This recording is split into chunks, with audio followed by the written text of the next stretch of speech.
નમસ્કાર મિત્રો, આપણે લાલુભાઈના ઘરે આવ્યા છે. એ લોકો બે શબ્દ કહેશે આપણા ખેતી વિશે, ખેતીમાં શું નુકસાન થયું છે તે માટે બે શબ્દ લાલુભાઈ કહેશે. ક્યારીમાં પાણી આવી ગયું એટલે મતલબમાં બધાનો પાક અડધો આમ આમ થઈ ગયો ને બધો વાવાઝોડામાં આમ તપ થઈ ગયો છે, બરાબર. તો આમ જોવા જોઈએ ને તો આપણા માટે શું કરવું જોઈએ કે આવતા વર્ષે પણ આવું હતું કે સરકારે જો કામ આપણે ભજવેલું હતું પણ સરકારે પણ અડધું કામ નથી કર્યું, બરાબર. તો સરકારનું આવતા વર્ષે કામ કર્યું નથી, બરાબર.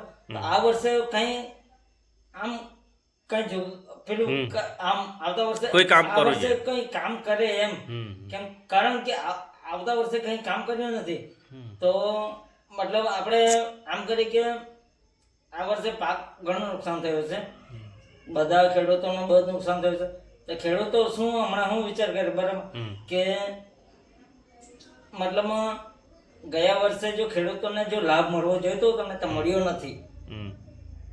આવતા વર્ષે ગયા વર્ષે જો લાભ મળવો જોઈતો ને લાભ મળ્યો નથી.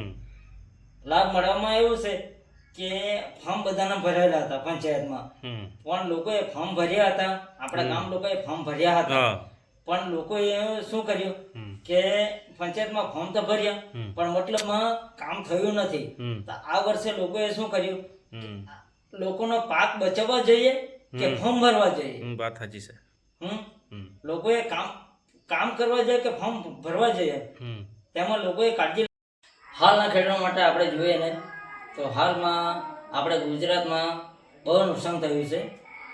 તો આપણા મિત્રો હવે પછી શું કરીએ કે હાલમાં શું ને કે કહેવા જોઈએ તો કોઈ નથી, પણ પાકમાં બહુ નુકસાન થયું છે. તો લોકોને આગલા વર્ષે પણ બહુ નુકસાન થયું હતું. આગલા વર્ષે જો થયું હતું ને તો સરકારે બહુ ભાગ આપ્યો હતો, પણ તે પણ ભાગ મળ્યો નથી આપણા ખેડૂતોને, પણ આ વર્ષે મળવો જોઈએ. ખૂબ ખૂબ ધન્યવાદ.